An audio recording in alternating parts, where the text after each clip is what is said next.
This is Mark Gunn, and you're listening to TeeVo and the Beard.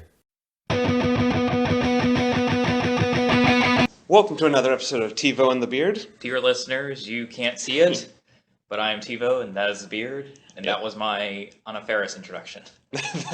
dear listeners. Yeah, yes.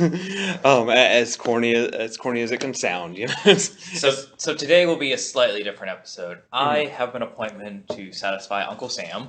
Okay. Later on, so I will be jetting off. But I still wanted to come and tell you some things that we saw, and by we, I. Yes. But we did see shows. We did see but shows. I can't talk about that as long, so... Yeah. Dear listeners.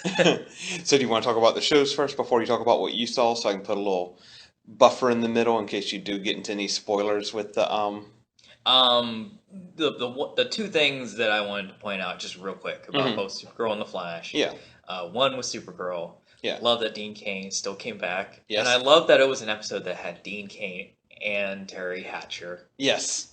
Old reference. They didn't have a scene. Yeah, but still. The fact that you can say in this episode of Supergirl, Dean Cain and Terry Hatcher were in it. Yes, that is very true. I mean, hey, if you kind of watched Lois and Clark, it was kind of cool. Yeah.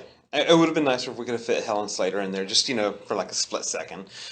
Not this time. No, not this time. She was there last week. Yeah. And sadly... It's like the three can't inhabit the same world at the same sadly, time. Helen Slater last week wasn't smarter than everybody in the room. No, that's true. Yeah. Monel was, but... Monel was, yeah. Because the last few times, at least I watched Helen Slater episodes, it's like, wow, why is nobody listening to Helen Slater? Yeah. One thing I liked about this episode, just to give kind of the brief overview, is the fact that it had that same sort of grittiness that last week's episode did. Yeah. But we are back to ending on puppy dogs and rainbows a little bit. Yes. Because things did get resolved and wrapped up, even though Kara did lose her job because of the internet. Yes. So. The one critique I will say about, I say particularly Supergirl, more than like The Flash to me, and I suppose the other shows, I don't know. Yeah. There's other shows that go on. Is that, they keep making up very catastrophic events or very bad things, and they wrap up really quickly. Yeah. I don't know if that's a good thing or a bad thing. Well, I think Supergirl does that well because that's what we've come to kind of expect from them. But just between the Exodus, protocol, the Kryptonite, Tallow blowing up, catastrophic, the White Martian invasion, it's like... Now, the White Martian one, that one was disappointing. Yeah, these are things that seem like you could build a very good arc on. Yeah, Marvel would do like a whole 6-8 episode arc with it, yeah. But, with Supergirl particularly, it's like, I'm not saying I like the promptness. Yeah. But too fast. Yeah, a little bit. Shade too fast. But I do like how if you take last week and this week with Supergirl especially, it is kind of a 2-part episode, even though they didn't bill it. And that's the best part. Right, yeah. Flash. we're looking at you, Barry. Looking at you. It was, because when it ended, you're like, whoa, I gotta come back, instead of, well, I assume I gotta come back. Right, yeah. So that's my thought, real quickly, on Supergirl. Yeah. Flash, I think these shows are finally really listening to us, so kudos. I think so, because they are our 8 listeners. Yeah. My biggest critique on Savitar is that he doesn't look real. Right. This episode, that was a different Savitar. I don't know if they actually built a costume for him, but I dug it. Yeah. And, they can always spin it as, he was CGI because, as they pointed out, he was stuck in the Speed Force. Right, yeah. But still. Still, I like that, even though it wasn't until the climax where he was actually physically there battling Barry. Yeah. But when he was haunting Wally. Yeah. Especially in the house. I was like, he looks like he's in the house. Yeah. Yeah. Instead of, this CGI thing is tossing around the CGI version of the Flash. Right, yeah, because anytime, when he's tossing around Wally, you don't even see him. Yeah. So that kind of, I think that helped. Yeah. In this case, yeah. But kudos to that. Yeah. And I hope, But I did get worried because when Savitar was crawling out of the Speed Force after Wally was trapped in, it looked like the old seat. I was like, no, no.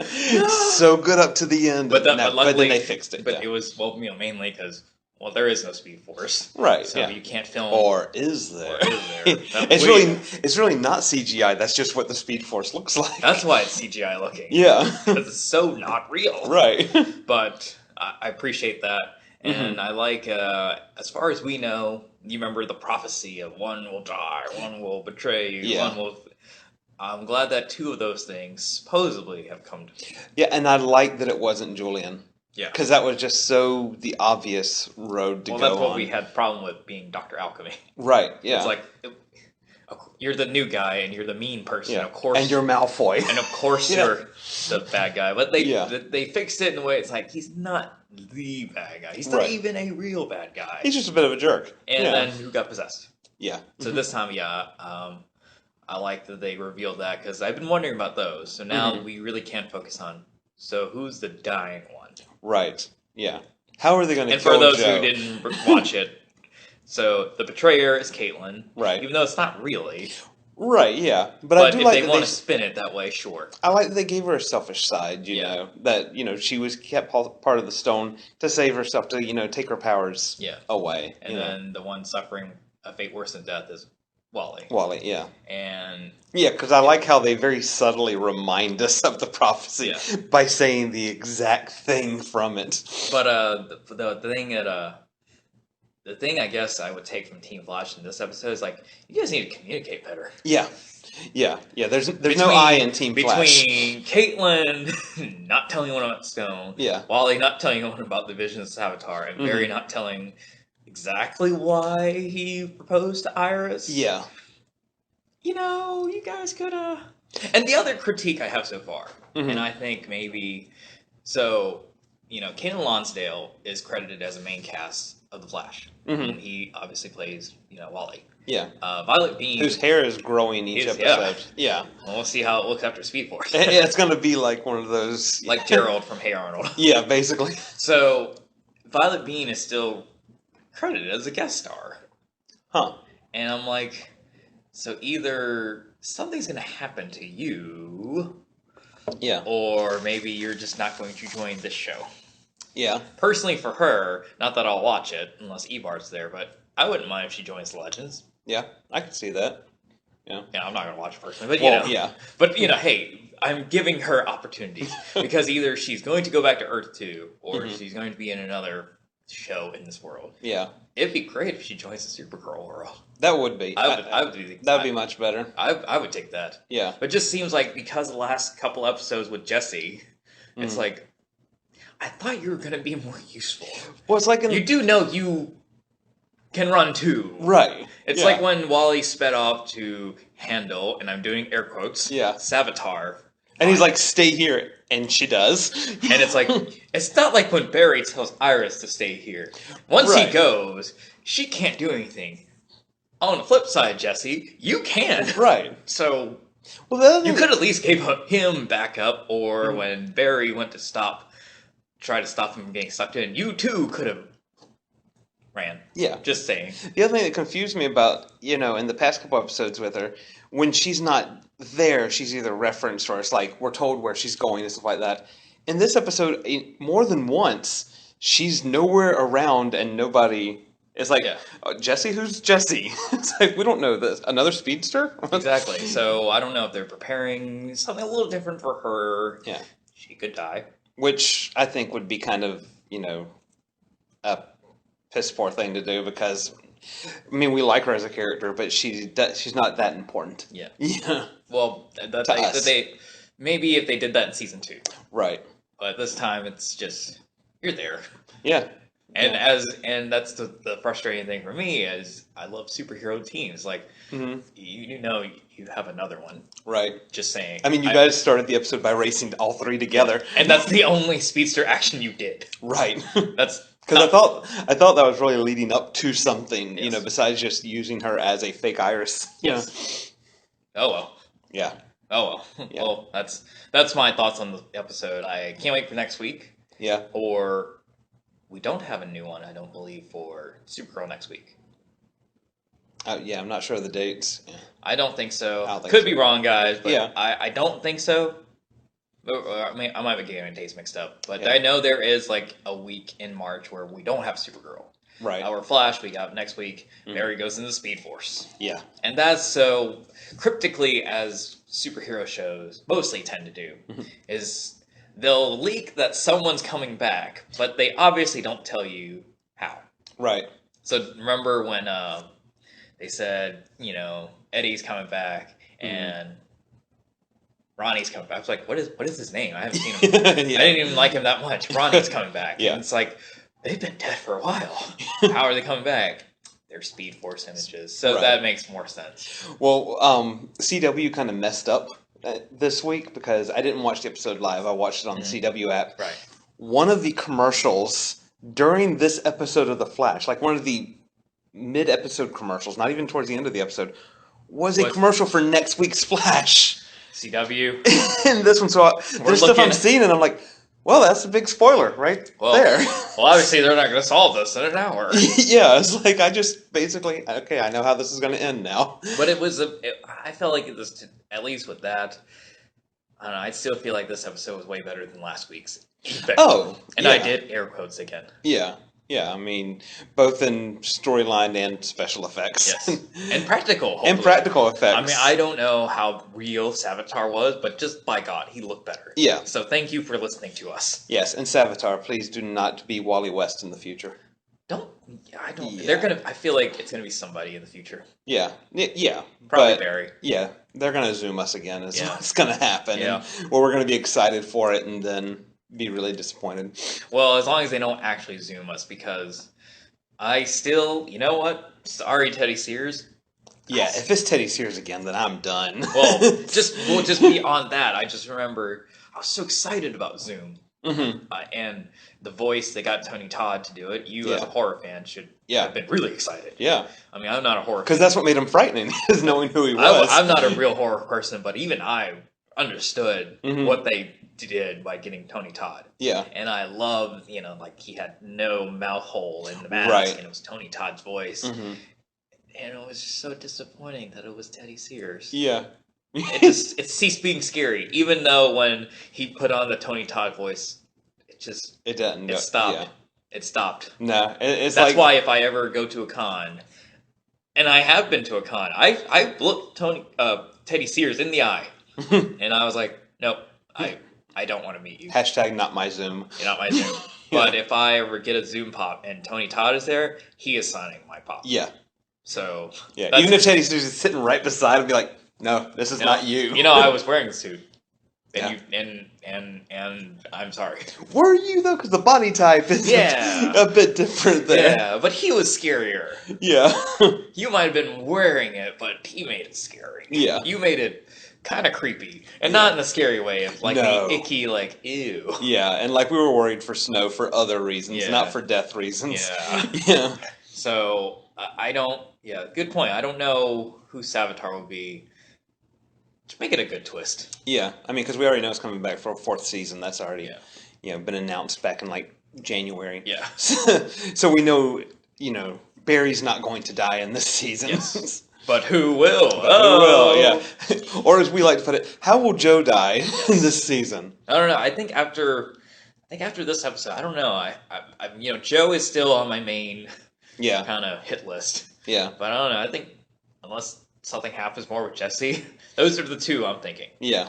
But Joe would definitely be a harder hit than Jesse. Yes. So yeah, I think. But quick news. Star Trek news. Don't know if you're still paying attention to I'm waiting for the May release. To the new show. They casted it's Captain. Or Other Captain. Other Captain, yeah. Which is weird because they casted Michelle Yeoh as the first captain. They said, but she's not the captain. Right, she's like the number one. Which I was like, okay. So, but they actually casted another captain, and it's Malfoy's dad. Yeah. What do you think? I think that because the storyline is supposed to come from the perspective of the first commander and not from the captain, that he is going to be a main background character. So I'm not worried about it. I mean, I've seen. Any thoughts? Do you like it?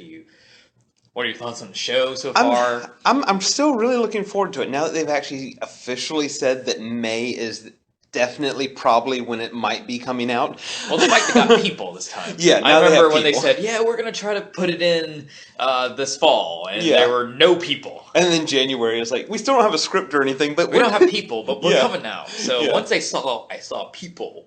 Yeah, I had to think. Well, I mean, and there's production shots and all that. So unless those are elaborately staged, there's at least a pilot going on. Right. Yeah. So I'm still looking forward to it. I can't think of the actor from Malfoy's dad now. Jason Isaacs. Yeah, I'm not very familiar with his works as a whole. But I have seen him out of Draco costume. Yeah. So or out of Malfoy costume. Yeah, I'm getting all the names mixed up. So, and he doesn't look like that. Yeah. And, like, Malfoy looks like Malfoy. Yeah. That's just his look. Daniel Radcliffe looks like Daniel Radcliffe. All the kids look like that. The adults, not so much. There was a lot of hair extensions and overdone makeup and all that. So, I think he could fit in. I'm interested to see Still just waiting on, give me a clip, give me a... Yeah, give me something besides production stills. Yeah. I mean, will I subscribe to CBS All Access to watch it? More than likely, yes. No matter what the clips and stuff look like, just so that I can keep in touch with the Star Trekness. Right, and because it is going to be one story, it's not going to be this episodic thing. I'm looking forward to it. Is Star Trek usually episodic? Normally, really? yeah. Which was the joke in Star Trek Beyond when Kirk even says this is starting to feel episodic. Oh, okay. Yeah. So I mean, there would be little arcs going on, and the main arc is the fact that is the theme of Star Trek. They're traveling through space, blah blah blah. But every episode was always. You could, no matter which version you're watching, you could put in a random episode, and you're not going to be as long as too you lost. know that they're in space and they're traveling. As long as you know the minor stuff, yeah. Even if you're only ever watched like Next Generation, you could put in an episode of the original series. You're not going to get too lost. Yeah. But this one, they've said, is going to be an actual. Right. Yeah. If you miss like episode 1, episode 2 is not going to make sense to you, and so on. So does that excite you? Very much so. Yeah, because I love the books, and so this is going to be like watching a book. Really? Yeah. Well, how about that? Yeah. Well, I don't know how much we'll start talking more about the episodes, but if we have time, we'll go back to them. Yeah. A little nitty-gritty stuff, because obviously a lot happened, as we explained. Yeah. But the reason I came today to talk to you, dear listeners... Yeah. Which... you can tell them why, but we will do a little pause in between this in case you do want to get spoilery. Oh, I'm getting full spoiler. Okay, so I'm going for it. So tell them very quickly what movie you saw. I saw Logan this weekend, which is Hugh Jackman's last hurrah, right? Playing the Wolverine, right? And spoilers ensue. So we're gonna take a quick break. If you haven't seen it, don't listen. Yeah, just go see it and then come back. And we're back. Logan. So, as the new DC movie. it really feel like the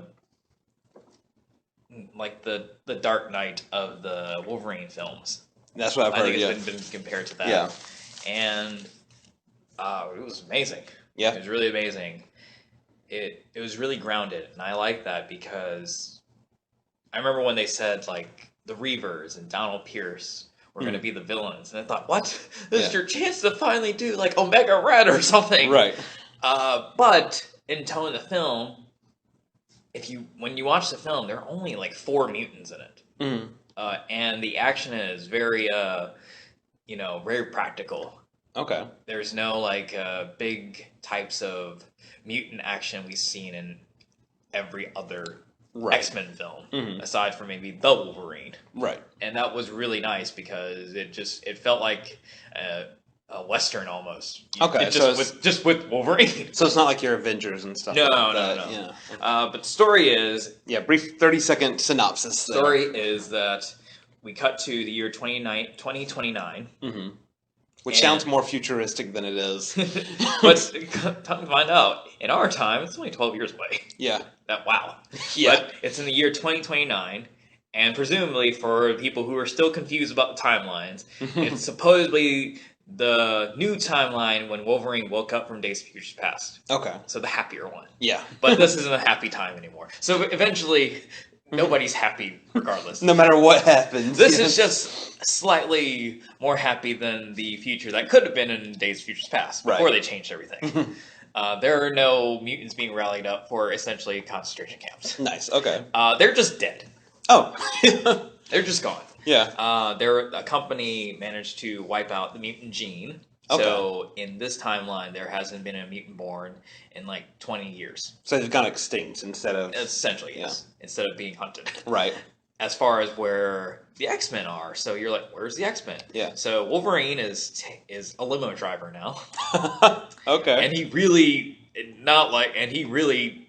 is being a driver. Yeah. Why, you're asking? Because he's trying to acquire enough money. Because I would have thought he'd gone back to logging. No, he is a limo driver and is very serious about it. The first scene, I will say, the first scene sets up the tone of this movie, being that this is not like any other X-Men movie you've ever seen. Right. Because he curses in it. He drops the F-bomb. Now, is it rated R? It is rated R. Okay. He drops the F-bomb, and there are people trying to steal the tires off his limo.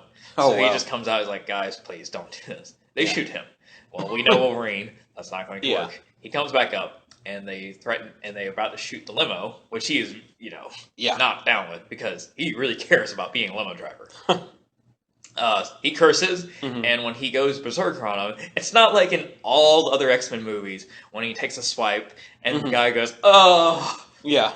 No, when he swipes, there are body parts dismembered. Oh, wow. And when he pikes through some guy's head, they don't cut away. They show the claws going through this guy's mouth. Okay. So we can thank Deadpool for this movie, really. You can thank the success of Deadpool. The success of Deadpool and the years we come to know this Wolverine. Yeah. So already, if you're thinking it's the happy-go-lucky X-Men films you've seen in the past, it is not, first off. But he is a limo driver trying to acquire money. And why he's trying to acquire money, he wants to buy a boat. So him and Xavier can just, live the rest of their lives out. Yeah, makes sense. Retired mutants. Exactly. Xavier has now become he's become very almost senile, Alzheimer-esque old man. Makes sense. And he has these episodes where he has a seizure. He kind of stops time, not in time, but he freezes everybody around him. Okay. And to like a psionic trance, which could kill them. But he's not doing this on purpose. Not on purpose. It's the old age going. Yeah. And spoiler, we learned that. So where are the X-Men? Oh, Professor X killed everybody. Oh wow! One of these seizures took out the X-Men. Wow. So, unlike the source material, they were trying to loosely inspired on Old Man Logan. In Old Man Logan, the comics, Logan killed everybody. Yeah. So they changed it up to where Xavier is the one that took out the X-Men this time. Okay. Which makes sense for storytelling. Yeah. Yeah. Logan, they didn't explain exactly how he survived. We can only assume maybe, his healing powers kicked in before everybody else, or maybe he wasn't around. Yeah. And, he does have a tendency to go off on his own thing. Yes. But Logan is I can't think of the word. He's approached. Okay. He is approached by a woman who says, "You're the Wolverine." And as, it's stated, he hasn't been the Wolverine in a while. Yeah. Assumingly, whenever all the other X-Men died, they just kind of, we're going to go to Mexico. Right. You do. A woman approached him saying, "You're the Wolverine. You're the only one that can help us." And he just was like, "No," and goes away. Yeah. He's then approached by the main bad guy, Donald Pierce, who's like, "I'm not looking for you, but I know someone has approached you. So if she comes back, you give me a call." And he's just like, "Okay, whatever." Yeah. So naturally, it happens again, and we learn she is a doctor nurse from the company that wiped out the mutants. Okay. So what they did was I guess they wiped out any natural mutants, so they created their own. Ah. And that's where X-23 comes in. Yeah. She manages.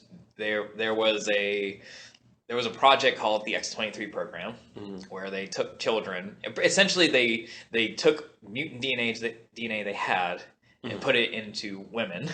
Okay. And birthed, these mutants. Well, they decided, the company decided we don't like that, so we're going to go with X-24 and all of them, get rid of them. And by get rid of them, they mean kill them. Right. But these sympathetic nurses, managed to, get some of them out before they could do that. X-23 is one of them. It's the one that she... And I've been waiting to see X-23 in a film for a while. And X-23, and she revealed later that X-23 is in fact Logan's daughter through the DNA. Right. 6 degrees of separation there. And if I can spotlight X-23 for a bit, she is so adorable. Yeah, well, just from the previews. And she doesn't speak throughout most of the movie. Mm-hmm. When she does, it's the most adorable voice you've ever heard of. Even though she is, and it's not just Logan who gets to do the slashing and the violent, gory stuff. Yeah. She gets her fair share as well. So don't think, just because she's an adorable child. Yeah, she's a killing machine. Oh, she was a killing machine. Yeah. Still so adorable. I hope they, I don't know what their exact plans are with the character as far as feature films, but I hope she, in some way, can still be involved. Yeah. The only reason why, it was acceptable here because you have Hugh Jackman and introducing her. Yeah. But I read up on her. She's only like 12. Oh, wow. And I'm not saying that a 12-year-old can't carry a movie, but, Yeah. If it's easier if Hugh Jackman's there. Or if, I'm thinking, well, if you do a feature film, you're going to have to recast for an older person. But they seem to want to keep her around. So either they're not doing it immediately or they got something cool in mind. Yeah. I don't know, but I like that girl. I'm not saying she can't, but yeah, my mind of X-23 was just a shade older. Yeah. Yeah. And like I said, it's okay, but you're next to Hugh Jackman and you're introducing like the father-daughter element. Right. It's okay. But by yourself, we need to see. Yeah. Like you with Star Trek. Right. Yeah. So they go up, so the Reavers catch up to X-23 because Logan does manage to get her because X-23 is stuck in his limo. So he was more or less stuck. Yeah. So X-23, Charles, and Wolverine escape the Reavers, not without some awesome carnage. Of course, yeah. They do some snickety-snick. Because, it's still an action movie. Yes, yeah. There is some snickety-snick going on. Yeah. And they manage to escape, so they go on almost a family road trip. So you got dad, daughter, and grandpa all together. There is a moment where they help a family on the side of the road, and he's like, this is my daughter, and I'm his father. So they actually do play the role for this family. Yeah. So the reason why the nurse sought out Wolverine was because she wanted him, if she can't, which she knew probably was very unlikely that she could, take him to this place called Eden in Canada. Of course. So he's like, all right, well, now I'm stuck, I guess. Yeah. But more or less, they're like, okay, we need to find a way to get away from the bad guys. Yeah. And then what was really meta about Logan was X-23 carries around X-Men comic books. Nice. With the 90s drawings of the characters. Yeah.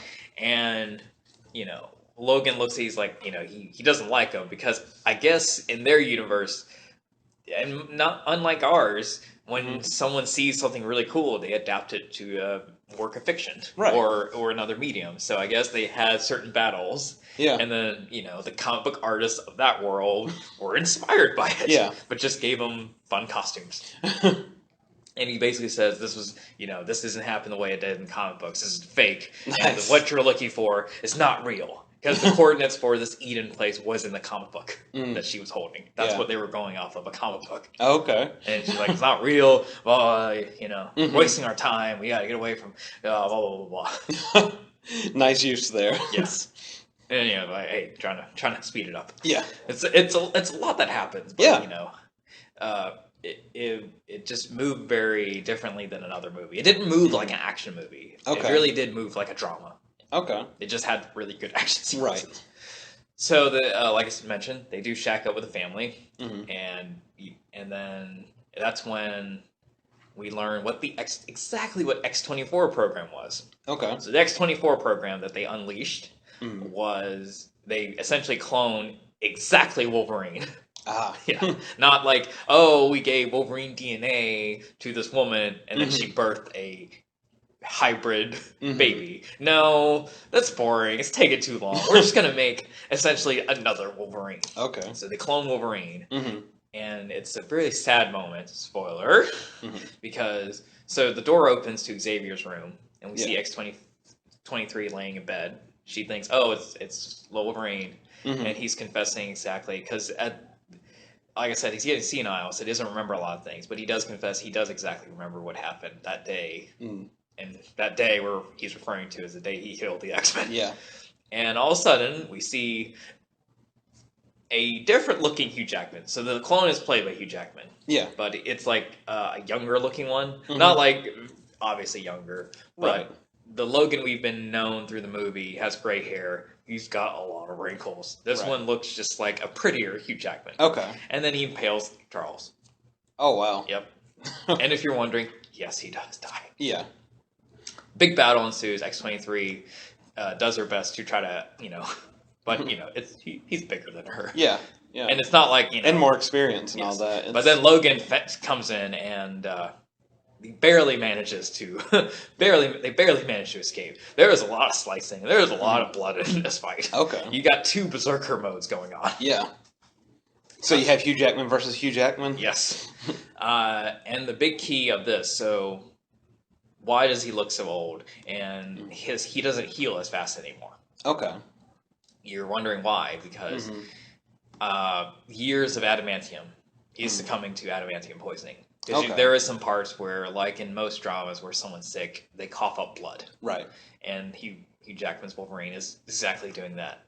And there's a part where he goes to a doctor because he passes out. X-23 manages to get him to a doctor who's like, oh my god, I never thought I'd see you. Yeah. And he's like, I know what's wrong with you. He's like, I knew exactly too. Yeah. So he is aware that the adamantium inside his body. So that's why he's trying to live this peaceful life at the beginning there. Yeah. Yeah, because he's, because whether he gets shot or slashed up, he doesn't, it's not like, it hurts, but I'm going to shake it off. Right. It's like, no, I don't know if I'm going to do so. Okay. So he managed to get X-23 after they, to Eden. So it is kind of a real place. Yeah. Or at least they meet up with the other children that managed to escape, which they're somewhat setting up the New Mutants. Okay. What they'll do with, that, we don't know. But it was cool for the movie. Yeah. They essentially say, we got it on our own. We don't need you. So, because we can tell you don't want to really be here. Right. So, thanks for the help. Bye. Yeah, Wolverine doesn't make a good babysitter. No. But he does wake up and sees the base that they were sleeping at. All the children are gone. So they were serious. Like, we're going to safety. Yeah. You don't have to. Yeah. But he looks at the telescope, the handy telescope that they had, and saw that the Reavers found them too. So by virtue of him being a hero, whether he wanted to be or not, he can't just let them get killed or taken away. Right. So before that, there is a drug they gave. Oh, and X-24 is not killed in their first fight. There is a drug that they gave X-24 to essentially soup up his healing, and kind of like a steroid-esque, right? An adrenaline rush. I guess the kids had a copy of it too, so they gave it to Wolverine and basically said like, you can take some if you need in your life, but don't take it all at once. You might die. Oh, wow, no pressure. But he sees that the kids are almost being pursued by the Reavers, so he takes it all. Because, of course. He's probably thinking, I might die here. There are a lot of guns. Right. I'm going to get shot a lot, and I'm not young anymore. I can't just shrug it off. So it's basically thinking, how do you want to die? Yeah. So, and if you recall the scene in X-Men 3, The Last Stand, when he's going through, slashing up people, it's almost like that. But, again, when he does the swipe, it's not, It's an R-rated slash versus a PG slash. Yes. Yeah. And he manages to, they manage to kill the main scientist that orchestrated. That's how you learn that, it's my doing that the mutants haven't been born, blah, blah, blah, blah, blah. Yeah. And the main, hunter guy, the Donald Pierce is killed by the kids. Yeah. Why it took him so long to do that, I don't know. But they all collectively... Because they paid him to work the full day. So. They collectively use all their powers against him. Ah. Which was kind of cool. Okay? Yeah. And yes, X-24 is there. Mm-hmm. And him and Wolverine get into a huge battle. Mm-hmm. Lots of blood, lots of slicing and dicing. Mm-hmm. And X-24 impales Wolverine in a tree. Essentially, giving him the killing blow. Mm-hmm. But, so, this is where the X-Men timeline gets confusing. Mm-hmm. Wolverine has an adamantium bullet. As we saw, that's from X-Men Origins. Right. So we're like, so did that movie count or not? Right, because yeah. I was happy to think it never counted. Yeah. So unless he just had another adamantium bullet. And why... Conveniently. And why he has it was in case he ever wanted to finally... Right. And X-23 sees it, and she takes it, puts it in a gun, and shoots it at X-24. So she's not kidding around. She is not. And thus ending X-24. Okay. But, so Wolverine has been slashed up really badly and shot many times, and he is impaled right now. Mm-hmm. And he finally accepts death. Mm-hmm. And he tells, in his dying words, he tells X-23, "Don't be what they made you." And it was also that moment where she finally embraced him as dad. Okay. It was really touching. Sounds it was really touching. Yeah. And before he dies, so not your average X-Men movie at all. And before he dies, he goes, "So this is what it feels like." Because we know Wolverine, he doesn't die. Right. Yeah. And he looks like a character who at this point, especially in this movie, is like, I want to die. Right. Like, what is the point of living? Mm-hmm. So he finally gets that. Okay. And the last scene, and so they bury Wolverine, and they continue on their trek. There was a cross they made for the gravesite. The X-23 takes it apart and turns it on its side to be, instead of a cross, it's an X, symbolizing he is an X-Men. Right, yeah. And that's essentially the movie. Cool. And no cutscene at the end. No cutscene. They've already said, like, you want the director's cut? You saw it. Yeah. So they're not pulling the Suicide Squad, Batman vs. Superman extended edition. Like they've said, we'll maybe think about releasing it in black and white, but there is no extra stuff. There's no Wolverine's hand coming out of the grave sort of thing, And, well, it's like any other Marvel movie we've seen. I got Civil War and Doctor Strange on Blu-ray. There are other scenes, but there's a reason why they're cut. You don't need them. Mm-hmm. Unlike, say, DC movies, it's like, why did you cut this? Right, yeah. You needed this. It's like, that was very crucial to the storyline, and now it makes more sense with it. And, like one scene in Civil War, it was cool, but it was clear why you didn't need it there. Yeah. So I think they're going on that track. Okay. And really, it was so good on its own. Yeah. Do you have any questions? Is this one where, now I am familiar with the X-Men universe and the movies and all, but if somebody is not, would this be a movie that they would enjoy just as a film? I'd say if you've never seen an X-Men movie before, I think you could, but it might be a little tougher. Okay. Like I said, the movie doesn't feel like an X-Men movie. Right. And I said it before, it doesn't pace itself like an action movie. Right. It's set like... I think one of their inspirations was, you ever see Unforgiven, the Clint Eastwood movie? Yeah. It's set like that. Okay. It's paced like that. Like, you're really more invested in the characters. Sure, when the action scenes happen, they're extraordinary. But they're also really grounded. It's just guys. Sure, they had cybernetic parts to them, but they're not mutants. And the only mutants there aren't shooting lasers out their eyes or conjuring storms. Yeah. It's just, I have claws, and I'm gonna use them. Yeah. Are there any other little Easter eggs besides like seeing the comics? There are a lot, but it's some of those you miss them. It doesn't take away from. Doesn't take away. Okay. I mean, there are a lot of references to.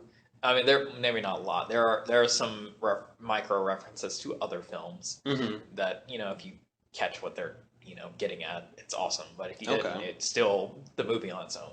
And what about like cameos? Nope. No. Okay. No. So when they say everybody's dead, they actually meant that. Well, they apparently did plan in the script to have a flashback of they call it the Westchester incident. Mm-hmm. They did have a plan to shoot that scene, but I'm glad they didn't because it could have taken away and super sad. Yeah, and it's something where what you envision in your head is going to be worse than what they can. Well, because by that point, when you really figure it out, and when he says he knows exactly what happened, you've seen 2 of those instances where, you know, he freezes everybody and could be mentally, psionically killing them. Yeah. So you already figure how it happened. Yeah. You don't have to be... It's not like with the Flash, like we talked about, where they draw everything out for you and explain it. Exactly. Yeah. So that was the strength of this movie. Yeah. And, you know, great chemistry. But then you get that because, you know, Patrick Stewart and Hugh Jackman working together in these roles for 17 years. They know how to do these characters. Right, and, you know, and they got a director who at least directed, you know, Hugh Jackman as Wolverine before. He did that movie Kate and Leopold. So I guess okay. And then he did the Wolverine with them. Yeah. But so he's familiar. You know, there's he can use his strengths. A familiarity all around. Yeah. You know, the only new players really were X-23. Right. And it worked really well. She wasn't. She as a human didn't even exist when some of the X-Men movies came out. Yes. So there's that. Okay. Overall, but I would say like. It's we had a friend who really wanted to see it in Big D. I said, you know, I could have seen it in any format. It's not the explosive kind of movie you see. It's a very intimate movie, and that's how I like to see like my dramas, my Oscar dramas. Very intimate setting. I don't need it to be in crystal clear vision. Yeah. Yeah, it's not like later on when Guardians of the Galaxy come out. I need to see that. Have to see that, and you know the biggest. You know, you're talking about 2. You know, and I'm not saying you know they're the same movie, but you know, right. Or that person was wrong to want to see it in best picture you can. You know, it's all. Choice. But as far as comparing within the same genre, you know, you're talking about a space adventure than to a very a gripping, intimate character. Look. Yeah. So any chance you can see it is the best. Yeah. For this one. But you do recommend it for theaters, you know, if somebody. I would, yeah. Yeah. And then definitely buy it when it comes. I'm totally buying it. Yeah. After like the first like 20 minutes, I was like, I'm totally buying this. Yeah. So my X-Men viewing now is I have X2. I like X2. Yeah. Yeah. I skipped to First Class. As you should. I skipped to the Wolverine, and then I watched Days of Futures Past. Yeah. And then Logan. Yeah. That's it. That sounds pretty accurate. Nothing against X1. Yeah. But just everything against X3 though. You know, it's like the way I see it. If someone can supercut the action scenes in X3, I'd love it because it's like get on it, YouTube. It's like someone said like the first 2 were boring; they didn't have enough action, and they're like, okay, well, X3 has all the action. You forgot the story. Yeah, yeah, we have 0 story in X3. Yep, or you forgot credible story. Right. Yeah, but X1, it's a testament to how superhero movies have come because I'm sorry, X1, but it's dated. Yeah, and the effects are dated. Yeah, they were the guinea pig. And the pacing is a little, you know, is a little boring. Yeah, but that's the problem. I'm sorry, but when you're a pioneer, you know, when you're doing stuff for the first time, that's the risk. Yeah. But you know, X2 had a little more to it. You know, better pacing of the story and better effects. So that's why I still love X2. Yeah. X3 for the action, but luckily there's YouTube for that. Yeah. Love First Class. First Class is probably one of my favorites. Yeah. And then and we're gonna forget Origins. Yeah. Though I don't know if now I have to think about that Adamantium Bullet. Yeah.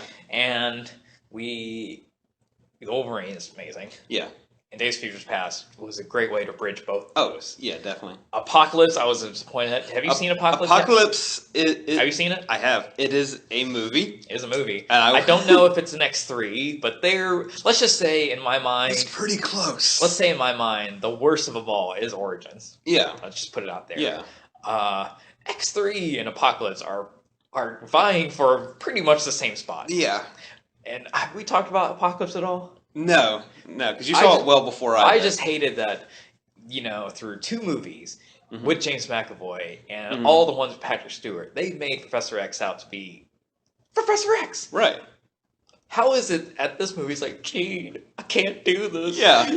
You have to save me. I'm suddenly not good enough for anything. Right, yeah, no, it's... After watching that movie, I was like, I don't know what I watched. It was definitely a movie. Yeah. I'm not sure if it was an X-Men movie. I don't know I like Psylocke's costume. Besides that, we were thankful for Wolverine's cameo. Yeah, but it just besides that, it didn't do anything for me. And then I'm like, I honestly don't even know what the storyline was at this point. Yeah. So but as they said, they are doing another one with that crew. Yeah. They're going to attempt the Dark Phoenix again. Yeah. So, but see. Bryan Singer is not doing it. Okay. So I don't know if that's a good thing or bad thing. Yeah, I mean. But then again, but M. Night Shyamalan will do it. Oh boy. So that is the new X-Men movie will be the sequel to Split. But luckily, if all else fails, we can rely Fox Marvel to give us more Deadpool stuff. Yeah. Yeah, because, success of Deadpool and now with the success of Logan, yes, they're going to run with that R. Well, it's, I hated when people were begging, like, Suicide Squad to be re-edited to R. Mm-hmm. And it's like, well, if the movie... How about re-edit to a good movie? With that, yeah. But the thing is, like, if the movie is intended to be rated R, or the story intends to be rated R in a sense, then do it. But if it doesn't need to, don't do it. It's, don't force it to be something it's not. Yeah, more violence and more language would not have made Suicide Squad a better movie. Yeah. Yeah. Yeah. So, a character like Deadpool, he's got to be it. Yeah. And this iteration of Logan, made sense. But, you look at what they've done with Hugh Jackman's Logan for the past 17 years. He didn't need to be as violent. Mm-hmm. It just worked this time around. Yeah. Because I'm sure they went, like, right to that line and did their best not to cross over it. Yeah. Yeah. So yeah, that's a lesson on rated R, people. Yeah. If it's called for it, do it. If it's not, don't worry about it. You don't have to be crude and violent for crude and violent's sake. Yes. Have it be applicable to the storyline.